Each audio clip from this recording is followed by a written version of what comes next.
Let's bring in our panel. Guy Benson, political editor at townhall.com. Kristen Soltis Anderson, columnist for the Washington Examiner. Leslie Marshall, syndicated talk radio host and syndicated columnist. Charles Krauthammer. Charles, your thoughts? Well, you could look at this as the big picture or smaller. The big picture, I think, is that it's a victory philosophically for Obama. This is now 7 years since the act was put into place. The country has changed. There is now the generalized expectation that there is an entitlement to universal health care. That was always around to some extent, but I think if you listen to the terms of the debate, the main argument was who's going to lose, how many are going to lose, which implies that nobody ought to lose. Everybody ought to have health care. And I think philosophically, what did the Republicans have to offer? The Obamacare bill said universal health care. The bill that Ryan was offering was what? How could you, other than we made a promise, we want to keep it, what was the essence of it? There wasn't. And secondly, there was the technical issue, which is that Ryan crafted a bill to fit the technical requirements of what was called reconciliation in the Senate, which is why he could not include in the bill the things that would have satisfied the conservatives: tort reform, stripping out the requirements for what has to be in every bill, the coverage mandates, that kind of thing, or you buying health care across state lines. He should have put that, I mean, in retrospect, and perhaps in the future, you put all of that into the House bill, you pass it, you send it to the Senate, and then let the Democrats kill it with a filibuster.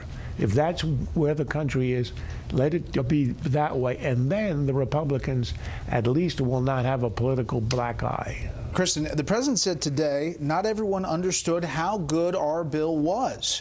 He said because you had this phase 1, phase 2, and phase 3, which he said would have gotten to a good bill. This would have been a very complicated process, and I think part of the challenge was in that phase 2, you would have had the executive branch doing the things that it could do to tweak the regulations that were put into place by Obama's Health and Human Services Department. But there had to be a level of trust there. People had to take the leap and say, we'll vote for this bill, trusting that HHS will make all of these changes. And that level of trust just wasn't there, unfortunately, to get those folks across the finish line and saying they were willing to vote for it. Leslie, I want to get you to react to the president on Democrats. They own it, 100% own it. And this is not a Republican health care. This is not anything but a Democrat health care. Just remember, this is not our bill, this is their bill. Now, when they all become civilized and get together and try and work out a great health care bill for the people of this country, we're open to it. We're totally open to it. 2017 is going to be a very, very bad year for Obamacare. Very, very bad. You're going to have explosive premium increases, and your deductibles are so high people don't even get to use it. I honestly believe the Democrats will come to us and say, look, let's get together and get a great health care bill or plan that's really great for the people of our country. They're going to reach out when they're ready, and whenever they're ready, we're ready.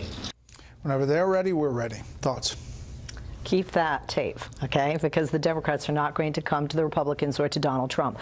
One of the reasons that the Republicans didn't have the votes wasn't just that some wanted a full repeal, but they saw what was in this, and they saw that, quite frankly, the premiums, the increasing premiums, that's a major problem with Obamacare, were not going to be addressed. They saw that the elderly, senior citizens, that the lower income, and a lot of services for women and services that are needed couldn't stay in place and have the financial end game that they wanted. We should point out that GOP does not stand for get old people. Just to point that out. I would agree with you there. I have a lot of young Republican friends.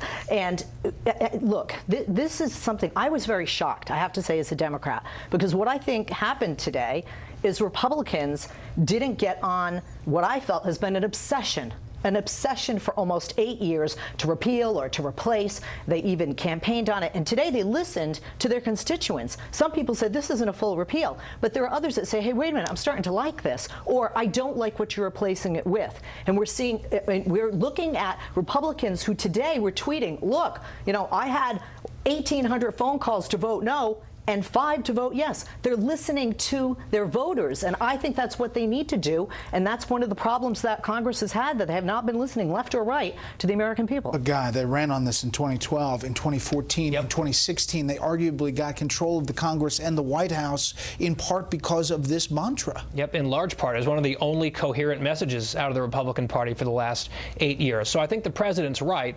The status quo of Obamacare is failing and is 100% owned by the Democrats because they passed it with no Republican votes. But now Republicans have been given by voters everything that they said they needed to repeal and replace a failing law, and they've been unable to do so. And therefore, there is now some ownership of the resulting mess on the Republican side of this. And one other point. In this city, we're going to talk a lot about who's weakened and who looks bad and who got hurt.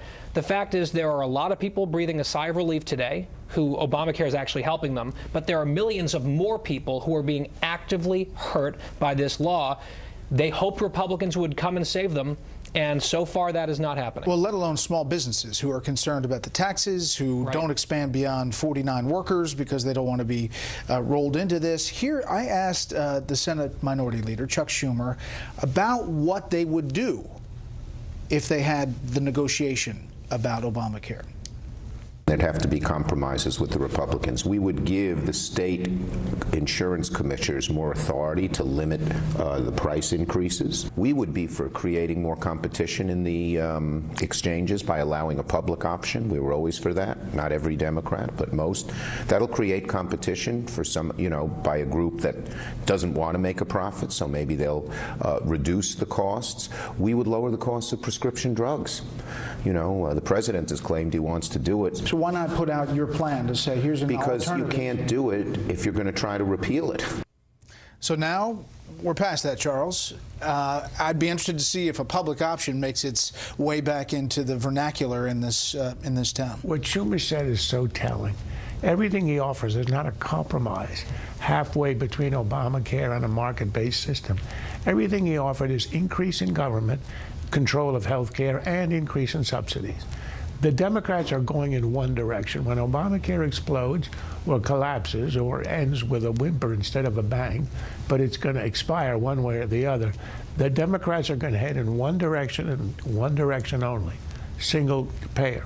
They're going to go to the British system or the Canadian system. That's the logic of Obamacare. It was a jerry-built system which was going to temporarily create an entitlement but would not work because it was financially impossible. So it's financially impossible, it collapses, but they have succeeded in creating an expectation of universal care. And once you have that, that's the reason why the Quinnipiac poll had the reform, the Ryan reform, at 17%. That's pathetic. That's lower than anything ever in Obamacare. So what we're going to get is, in time, Democrats are going to go to single payer, and Republicans are going to try to get a stripping away of government control, and I think its time is slipping away. It's the zeitgeist in the country has really changed. Kristen, is repeal officially dead? Are we dealing with now fixing Obamacare, or does the Republican Congress and this administration have another bite at this apple at some point down the line? There's a lot of other stuff on Congress's agenda that they want to get to that I think makes it very challenging for them to have the bandwidth to go back and start from scratch on this issue. Now, President Trump has said, look, he loves making deals, he loves winning, and he said, he tweeted out or has said that he would be interested in working with Democrats to find something, that he would love something that brings them to the table. But of course, if you do that, are you going to be losing the conservatives, the very conservatives who already weren't with this bill?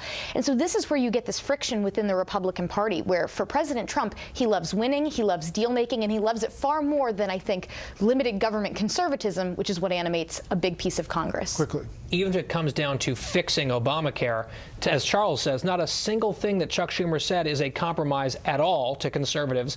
And the right will lose its mind if the Republicans pivot to fix and repair when they've been promised repeal and replace. This is a politically untenable situation. Okay. With that bright moment, we will move on. The panel will be back a little bit later.